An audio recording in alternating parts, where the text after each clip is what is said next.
Pode ser você, Paulinho, tanto faz. Bom dia.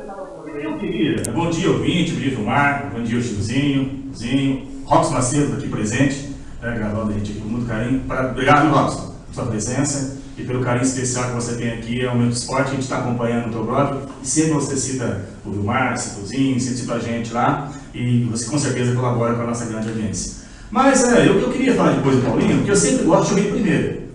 E o Paulinho a gente conhece, ele só vem aqui para fazer uma polêmica.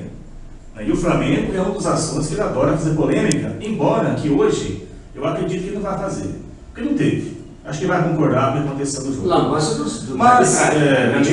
nós vamos falar do jogo, vamos falar do Flamengo, vamos falar da vergonha do São Paulo. Também. A vergonha, um time grande igual São Paulo, cobrar R$10 de entrada com a 65. Ou seja, cobrar um time de São Paulo profissional, cobrar R$5. Quem vai ao estádio, R$5 é um preço de uma água e de um sorvete picolé dentro do estádio. Mas a gente vai falar isso após e vamos deixar aqui o nosso Paulinho e os outros comentarem a nossa audiência. Bom dia, Paulinho. Polêmico, Paulinho. Bom dia, Vilmar. Bom dia, meu amigo Cristo. Eu gosto de ver o Cristo quando ele está assim alegre. Quando ele fala muito assim, é porque coisa boa aconteceu com o Mengão. Bom diazinho, bom dia. Prazer poder estar aqui novamente ao seu lado. Bom dia, o Curisquinho. Bom dia, Robson Macedo, nosso grande blogueiro. Fazer uma crítica aqui pro Elton Jones, né? O Elton não cobre nós mais, né? Ó, Elton, pode tratar de vir cobrir nós. O Robson, teu concorrente, está direto cobrindo aqui o programa de esporte. E eu vou cobrar mais ainda de você. Polêmica, vamos deixar para daqui a pouco, né? A polêmica daqui a pouco tem coisas mais além, logicamente, do gol anulado, coisas que pouca gente percebeu. Vamos ver os programas esportivos que vão perceber aquilo que eu percebi. O Cristian, quando eu falei com ele ontem, ele falou, eu percebi, Paulinho, mas não sou eu que vou reclamar. Daqui a pouco nós entramos na polêmica. Agora, vamos falar então primeiro do Santos e do Grêmio, que tiveram uma vitórias importante. Ontem o Grêmio jogou em casa e venceu o Atlético Paranaense por 1-0.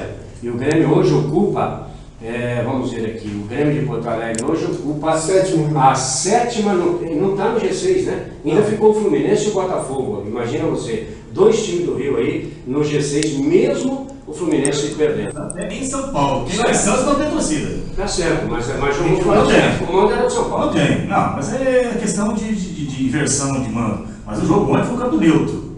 Não já tinha mais o de São Paulo, porque era o mando de São Paulo, a promoção de R$5 que o São Paulo fez, colaborou para ter 30 mil torcedores, né? Mas a verdade é essa, foi um campo neutro. Comparado com o jogo do Fluminense e Santos, 5 mil torcedores lá em Santos, lá em São Paulo deu 30 mil, mas foi mais campo neutro. Eu acho que a pressão que o São Paulo está sofrendo pela má fase e influenciou muito ontem. Eu estou conversando com o São Paulo, comentando, que a gente percebeu. O São Paulo criava bastante, mas na hora da decisão, da finalização, ele não conseguia. Né? Alguns, como o Marco Aurélio e o próprio treinador, questionam que é o momento, que chega essa questão da pressão, da necessidade de fazer o gol, está prejudicando os atletas na hora final. Que para mim é uma besteira, Paulo, não sei de você. Jogador que joga no São Paulo, em time grande, não pode sentir nenhum tipo de pressão. Bom, tá aí, Paulinho, pode dar a sua opinião aí. Não, com relação aos preços dos ingressos é normal, né? Isso aí parece que virou rotina com os tricolores, né? Tanto o paulista como o carioca. Porque lá no Rio de Janeiro também o Fluminense tem essa questão de baixar para R$10 para esse torcedor. Vai lá e olha que são times da elite. Para você ver, né, Cristian? A diferença. O Corinthians, que é povão, o ingresso é R$100, tá lá. A elite tem que botar R$10 para poder ir ver o time jogar. São Paulo dá mais uma demonstração do quanto ele está se apequenando nos últimos anos. Baixar o valor da bilheteria para R$10 e 5 a meia, realmente é uma coisa... Desespero, né? Você acha que é desespero? São Paulo apequenou muito, gente. Vamos ser... Não, você apequenou demais. Porque você sabe o que acontece? O Corinthians, por exemplo, que jogou lá na Arena Pantanal, o ingresso mais barato foi R$80. E ele conseguiu colocar 7.600 pessoas em campo. E que é um exagero também. É exagero. Porque demais também é um exagero. Se você comparar com o Santa Cruz, está lá embaixo na tabela, né? Eu acho que 80 também, 50 estaria bem pago. Esperavam lá um público de 16 mil já, 16 a 17 Não, mil. mas com esse preço não vai não. Exatamente. Não tem tanta força lá. Lá naquela área central ali nós não temos tanta força.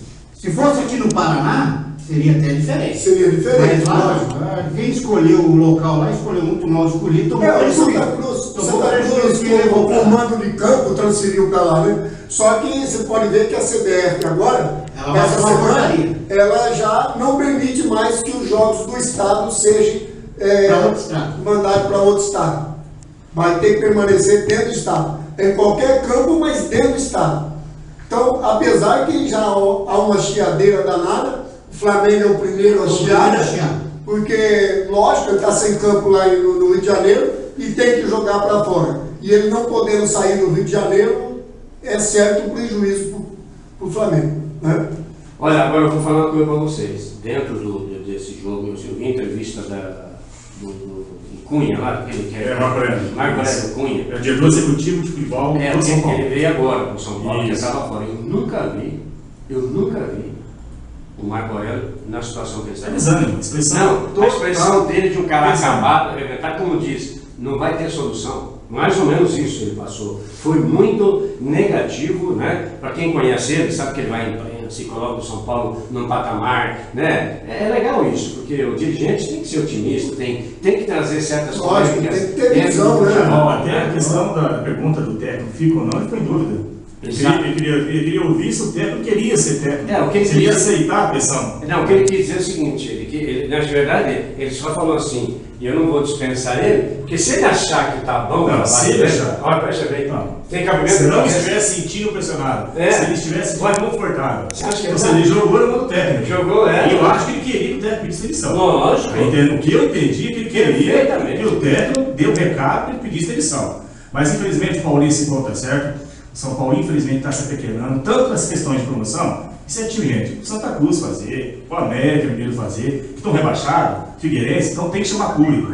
Agora, o São Paulo, além dessa questão de se apequenar no preço, não valorizar o seu produto, a marca São Paulo, tem a questão da gestão também, né? A gestão complicada, vamos ao termo bem light, complicada, atrapalhada que o São Paulo está fazendo nas últimas duas gestões, os ex-presidentes, realmente colocaram o São Paulo nessa situação que está. Ele se apequenou em gestão e está, infelizmente, com essa atitude de como ontem, apequenando o produto que é o São Paulo. Olha, eu acho que o Santos ainda tem condições de chegar. São 7 pontos de diferença. Qualquer tropeço dos dois primeiros ali, ele já chega perto. Não são 7, são 7. 7 pontos, mais ou menos. Já, a gente tá falando Não é do tão líder. longe, Do né? líder, Não é longe, não. Tem condições de chegar. Tranquilo. Até porque vai ter confrontos, né? Exatamente. Lógico. Era o que eu ia falar agora. Há uns confrontos diretos aí que realmente pode mudar tudo. O Santos está na briga, sim. É um pouco mais distante, sim, só 7 pontos. Nós temos que entender que 7 pontos realmente É uma diferença é uma popular. diferença grande. Pro final, Mas, como há mas- esses confrontos, os confrontos realmente, se acontecer empates, principalmente nos confrontos, né, Cris? O Santos tem condições de aspirar algo a mais do que buscar esse terceiro lugar, que já dá a vaga direta para os grupos da Libertadores, né? São 3 diretos para os grupos e 3 para o mata-mata, né? Para a pré-Libertadores. Então eu acho que o Santos ainda está na briga, sim. Mas as 2 próximas rodadas vão dizer se ele continua na briga por título, ou se vai brigar ali pelo vice-campeonato ou pela terceira colocação. Porque essa 31ª rodada, o Santos pega o Grêmio, né?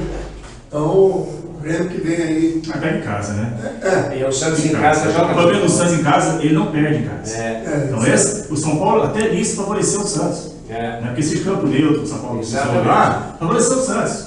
Né? O Santos não vencia fora de casa. E com o jogo sem São Paulo, virou um campo neutro e ele venceu. O Paulinho disse tudo aqui. O que vai determinar o que o Santos vai aspirar são as 2 rodadas. Essa, por exemplo, tanto o Flamengo como o Palmeiras jogam fora. Jogam fora. O tropeço do Flamengo contra o Inter, que pode acontecer. E o tropeço do Palmeiras contra o Figueirense, que pode acontecer. O Figueirense está desesperado. Pode acontecer um empate lá.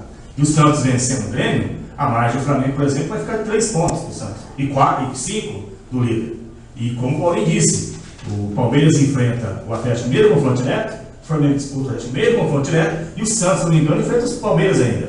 Então, pode sim, acho que essas duas rodadas vão determinar se o Santos luta pela terceira vaga, dia 3, que é o principal, vaga direta, o Paulinho falou certo, 3 vagas diretas na fase de grupos, tem os últimos, o quarto e o sexto, tem o mata-mata, são 2 agora. Então tá mais difícil você conseguir entrar na fase de grupo.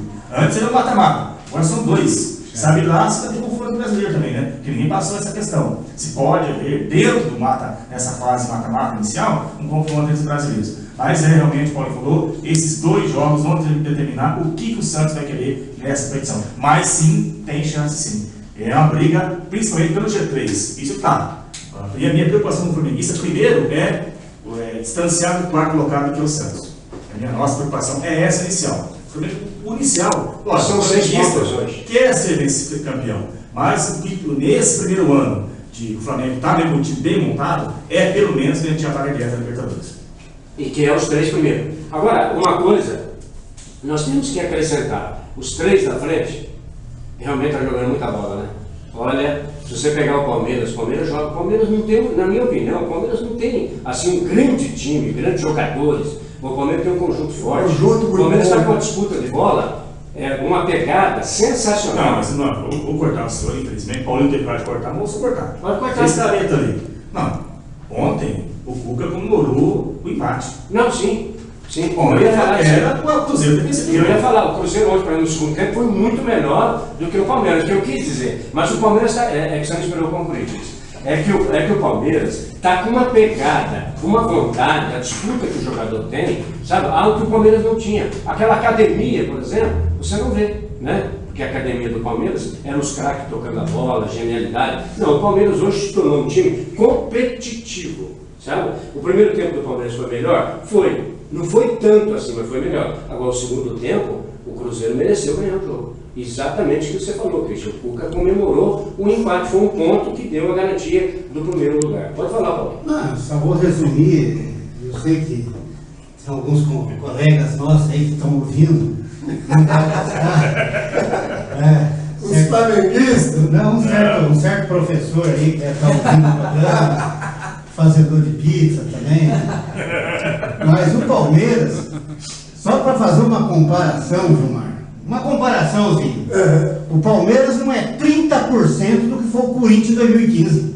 A distância desse time do Palmeiras que está em primeiro lugar do Corinthians do ano passado é muito longe, cara. É verdade. Agora, é lógico, a euforia desses torcedores, euforia entre aspas, porque euforia não leva nem em Londrina, não tiveram coragem de ver o time deles jogar. Agora, essa euforia, até o Robson Macedo aqui poderia ter ido lá ver o jogo, não foi.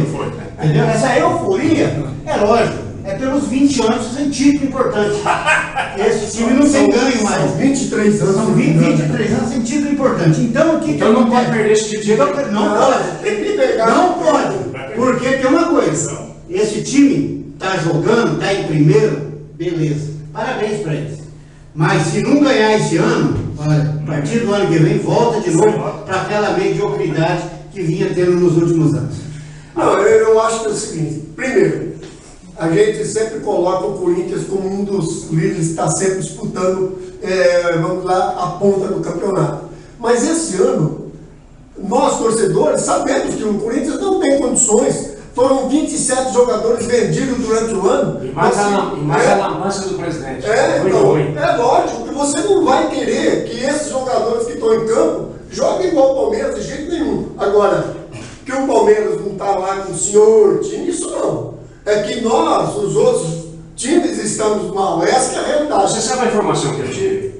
De verdade, que agora não é pegando no pé não. Quero mandar um abraço a todos os palmeirenses, a gente tem que falar, é líder, estamos tocando aqui, vai tocar, é líder e acabou. Não, líder mas segundo as informações, que o jogo de Londrina, que o Palmeiras jogou com o América, foi em Londrina, diz que foi vergonhoso, que o torcedor palmeirense não acreditou. Falou, esse é o futebol. Sério, o Bahia foi vaiado. Não, disse que no final do jogo, a torcida queria que partisse pra cima e o Palmeiras jogando, tocando bola, tranquilo, com medo do América. Na verdade, você falou certo mesmo. Não, teve na transmissão, o torcedor, no apito final, teve uma mescla de aplauso e vaias, porque eles queriam que o Palmeiras fosse pra cima. Mas a questão do Palmeiras tem que entender o seguinte: o Paulinho falou certo. O Palmeiras tem que ser campeão esse ano. Paulo Nobre sai ano que vem. O alto investimento Quem foi banca feito. o Palmeiras, gente, é o Paulo Nobre. Exatamente. É dinheiro do bolso para contratar jogador, dinheiro do bolso para pagar salário quando a coisa aperta. Já tinha o particular para buscar jogador lá não sei aonde, para poder jogar partido importante. Jogou lá em Manaus, no outro dia estava em São Paulo, né? E o amigo Márcio Macedo hoje, ele foi falar uma coisa para mim, coitado, foi infeliz o Márcio Macedo, achando que estava com muita vantagem, Paulinho. Só de a gente, Paulinho, a gente conhece futebol e acompanha. O Márcio Macedo está contente, porque teve um show ontem, sabe, que a arena emprestada do Palmeiras, mas é emprestado para o Palmeiras jogar. Eu sei. E tem que, não é ele que manda. Lá é o consórcio, fala, você joga aqui. Fazer o show, eles vão fazer show. Não importa o jogo. Então o Robson estava contente, ficou feliz, né? Que ontem o Palmeiras não jogou na arena, nós ganhamos R$1 milhão. Ficou contente, Paulinho? Aí eu perguntei para o Robson Macedo assim, Robson, mas por causa disso aí, o Palmeiras perdeu 2 pontos.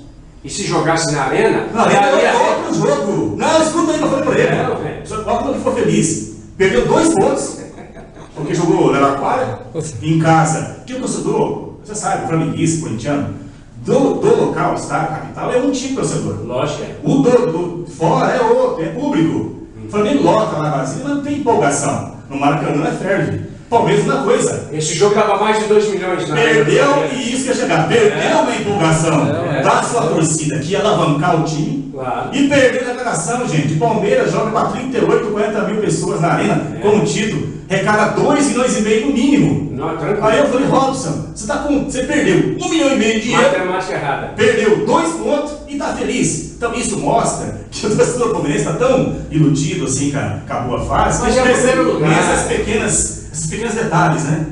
E é 1 milhão que pouca diferença vai fazer, né? Se tivesse jogado em casa, com certeza seria agora bem mais. Dinheiro perdido e ponto perdido. Foi perda em dobro. Em dobro. Só que tem um detalhe, eu vou falar para você, nós vamos ter um final de campeonato maravilhoso, viu? Sabe por quê? Porque você veja bem, na próxima rodada, e já quero fazer o Corinthians foi beneficiado, viu, na rodada, viu, Paulinho? Se você não sabe, o Corinthians foi beneficiado. Foi com a arbitragem, não, já vou mostrar aqui para vocês. Veja só, a próxima rodada do campeonato... Em volta redonda, marcado por várias confusões da arbitragem. O Rice complicou. O Rice realmente nos últimos anos ele tem chamado mais atenção para ele do que os próprios jogadores e o jogo em questão. E eu acho que o Rice cometeu um grande erro ontem. Apesar de que o Bandeira anulou o gol, ele anulou, aí ele sofreu a pressão e ele não suportou a pressão. Aí foi aonde ele complicou o Rice. Mas tudo teria resolvido se o Rice fosse pulso firme na hora que ele marcou impedimento, ir lá e marcar impedimento e acabou. E na hora que os jogadores partiu para cima do Bandeira, ele tinha que ter chegado cartão aqui, cartão aqui, cartão aqui, cartão aqui, vamos pro jogo. Faltou isso pro Rice. Pulso, né? Faltou pulso. Então o pulso foi dele, porque do Bandeira é normal, o Cristian. Bandeira marca, aí ele sofre a pressão, logicamente que ele gasta. Ele joga pro juiz, ele joga pro juiz, toca. E o árbitro tinha que ter tido pulso firme e bancada ali o Bandeira na hora que ele levantou. Porque o Bandeira levantou na hora. E ficou levantado. Então eu culpo mais o Rice. Agora, depois que aconteceu aí o Rice mostrou que realmente é um banana. Porque aí veio o delegado, veio lá quem estava assistindo o jogo em casa, mandou o WhatsApp para ele e tudo mais. E ele escutou todo mundo, que ele virava o telefone para cá, virava para lá, e aí realmente houve a interferência, realmente extra-campo. Agora, o Fluminense não tem que reclamar nada também. Não. Entendeu? O Fluminense reclamou tanto no jogo contra o Corinthians, falou tanta bobagem no jogo contra o Corinthians, depois foi beneficiado na outra rodada, foi beneficiado na outra rodada de novo. Mas o jogo estava impedido também. Entendeu? Não, 4 impedidos. 4 jogadores. Pelo menos 2 eu tinha certeza. 4 jogadores impedidos. No momento do cruzamento, 4 estavam impedidos. E os 4 partiu para a bola. Fim de papo. O Fluminense botou hoje uma foto na hora do cabeceio, mas na hora do cabeceio é outro lance. Na hora do cabeceio é outro lance. Tem que ver na hora que sai. Na hora do cruzamento, os 4. Mas um lance, uma coisa que eu percebi, na hora que o jogo foi parado, aos 41 minutos, entendeu? A hora do gol, aos 41 minutos, parou. O jogo reiniciou aos 52 minutos e o árbitro mostrou claramente que deu 7 minutos de acréscimo. Além do tempo normal. Mas e o mais o árbitro, acréscimo aí. mas o árbitro cometeu um erro gravíssimo, porque ele achou que o jogo tinha parado aos 45. O jogo parou aos 41. O jogo terminou faltando 4 minutos para acabar. E isso, pós-jogo, ninguém percebeu isso. Eu até mandei uma mensagem para o Cris, falando: Cris, por que o jogo acabou aos 41 minutos? E o Cris concordou, falou: não, eu percebi, mas não sou eu que vou reclamar. E eu queria saber se você percebeu isso daí também, Camargo. Não, na verdade é o seguinte, deixa eu falar para você. Eu percebi, só que ficou mal entendido assim. Por exemplo, o cara que estava transmitindo o jogo, me fugiu o nome, ele disse o seguinte: 7 minutos além do jogo normal. Não, 7 minutos de paralisação, além do desconto normal, que normalmente um árbitro dá 3 minutos, 4 minutos. Quer dizer, então teria aproximadamente, no mínimo 10 minutos. Foi isso. Ele encerrou com 4 minutos faltando. Isso é verdade. Isso eu observei. Agora, fiquei na dúvida o seguinte: o 7 estava incluído, os 3 ou 4 que o juiz dá, porque a paralisação realmente, ela foi de 7 minutos, eu marquei. O filho está assistindo comigo. Ô, Vilmar, você quer que eu te fale uma coisa para você? Hoje cedo estive olhando na internet, vi vários movimentos e é capaz do Flamengo e Fluminense ter que voltar a campo. Estão pedindo anulação, erro do juiz, interferência do juiz e principalmente no tempo. Já aconteceu em outra coisa, ele não relatou nada do acontecido na súmula. É outro defeito dele, que ele disse que houve uma paralisação anormal, mas não citou nada sobre o que aconteceu no campo. E isso aí vai ser a canja do Fluminense para colocar empecilho para que o jogo volte novamente. Eu só sei de uma coisa: o Fluminense é muito forte no tapetão. Ali no tapetão ele é forte. Mais que o Flamengo. Mas vai contar o jogo, eu não acredito. Mas não teve. Só que você contou realmente uma coisa aqui que é extra esporte. Entendeu? Eu não acredito também que volte, mas pode sim. Porque eu anotei, o jogo parou aos 41, então tinham 4 minutos para ir até os 45. Dos 45 ele deu 7. E realmente falta os acréscimos normal do jogo, que poderia ser 3 a 4 minutos. Então, na verdade, faltou a linha que faltou foi isso. 8 minutos de jogo aí. E isso é um ponto predominante para se no tribunal pedir, não digo anulação, mas muita continuidade do jogo. Mas você sem parar com isso aí, jamais o tribunal vai dar um ganho. Não, também acho que não. Porque tão vergonhoso foi o caso da Portuguesa, eles não vão dar o atestado que quem manda no STJ é o Fluminense, dando cancelamento. Me desculpe. O tribunal não vai assumir quem manda lá é o Fluminense. Mas você pode me ajudar. Eles não vão fazer isso daí. Pode me ajudar nesse sentido. E quando tem 2/3 da partida realizada. Acabou, não existe isso aí. Não existe uma. Acabou. Não tem. Então esse argumento acabou. Esse questão dos 4 minutos não existe. É que os diretores do Fluminense estão falando. Então desesperado. Mas eles podem falar à vontade também, né? Pode falar. Aí, o que já aconteceu isso uma vez. CBF. Essa questão de interferência aconteceu já em 2005 no jogo Palmeiras e Internacional, que teve uma interferência favorecendo o Palmeiras. Então isso aí, gente, não tá. Acabou o jogo. A verdade, independente da polêmica, foi feita justiça. É melhor consertar, mesmo que esteja errado, um método de consertar esteja errado, mas deixar a coisa correta, do que anular o jogo e prejudicar o Flamengo que está disputando um título. Estava impedido, cada cara estava impedido. Tá, agora tem uma coisa que você discordou de mim, mas eu vou colocar a minha opinião aqui. Eu acho assim, você me desculpa, se o Bandeira voltou atrás, que eu não vi isso. Ele voltou atrás. O Cristo voltou atrás. Mas eu acho que o árbitro, ele não poderia ter aquela. Veja bem, se ele tinha convicção, né? Ele não tinha convicção. Que estava impedido. Ele não tinha. Né? Ou não tinha, ele não podia tomar aquela decisão daquele jeito. Ele tinha que esperar um pouco, analisar, né? Como foi feito depois. Né? Ele precipitou na decisão e depois teve que. A verdade é o seguinte: quem viu o jogo, o Bandeira marcou e ele anulou o gol na hora. O braço dele estava lá. Na hora. Na hora, até o árbitro anulou. O problema é que foi o time do Fluminense em cima do Bandeira. Então. Aí quando deu aquela pressão, quem perguntou para quem é que cabeceou? Ele ficou na dúvida do Bandeira. Exato. Os próprios jogadores do Fluminense deixaram a dúvida. Né? Foi fulano? Aí quem disse, não, se for fulano não estava. Aí ele voltou atrás. Aí a imprensa estava no banco. Assoprou, não, estava impedido. A televisão mostrou que estava impedido. Aí ele ficou perdido. Porque ele anulou, voltou atrás e viu que a imprensa toda, não, estava impedido. Aí ele pensou, e agora? Eu vou errar, eu volto atrás de novo ou deixo o erro? Aí ficou aquele falatório, esperou, até ele ter a certeza que a informação da imprensa do lado era verdadeira. Quando ele teve a certeza que realmente estava impedido, é quando ele confirmou a anulação do